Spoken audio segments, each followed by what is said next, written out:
Hi friends, நான் உங்கள் தோழி ஜெயஸ்ரீ. இன்றைய காணொளியில் புகழ்ச்சிக்கு பின்னால் வருவது என்ற தலைப்பில் ஒரு குட்டி கதை பார்ப்போமா?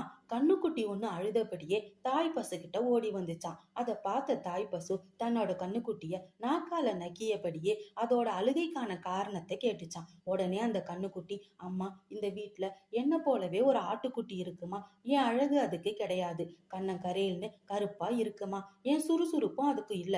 ஆனா முதலாளியோட மகன் என்கிட்ட அன்பு காட்டுறதும் இல்ல, என்கிட்ட விளையாடுறதும் இல்ல. அந்த ஆட்டுக்குட்டி கிட்ட அன்பா விளையாடுறாமா, அதுக்கு நல்ல புல்ல கொடுக்கறான், அதோட கழுத்துல அழகான மணி ஒன்ன கட்டி அழகு பாக்குறாமா, என்கிட்ட என்னம்மா குறை இருக்குது அப்படின்னு சொல்லிட்டு திரும்பவும் அழத் தொடங்குனுச்சான். கண்ணே, இதுக்கா வருத்தப்படுற?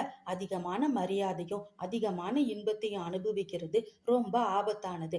அடுத்தவங்களுக்கு கிடைக்கிற இன்பத்தை பார்த்து பொறாமப்படக்கூடாது, அதோட நிலைய பார்த்து இறக்கம்தான் பட வேணும், பொறாமப்படாதேன்னு தாய் பசு சொன்னிச்சான். ஒரு சில மாதங்கள் கடந்து போச்சான். அந்த கண்ணுக்குட்டி திரும்பவும் அழுதுகிட்டே வந்துச்சான். தாய் பசு அதை நிறுத்தி காரணத்தை கேட்டுச்சான். அதுக்கு அந்த கண்ணுக்குட்டி, அம்மா, அந்த ஆட்டுக்குட்டிய கோயிலுக்கு வேண்டிக்கிட்டு பலி கொடுத்துட்டாங்கன்னு சொன்னிச்சான். கண்ணே, நான் அன்னைக்கே உனக்கு சொன்னேன் இல்லையா, மாலை மரியாதை புகழ்மொழி இதுக்கு பின்னால அழிவு காத்திருக்கு. நமக்கு கிடைக்கிறத வச்சு மகிழ்ச்சி அடையிறதே நல்லது. மனிதர்கள பலரும் இப்படிதான் புகழ்ச்சியான பேச்சுக்கு மயங்கி எல்லாத்தையும் இழந்து கடைசியில அழிஞ்சும் போயிடுறாங்கன்னு சொன்னிச்சான் தாய் பசு.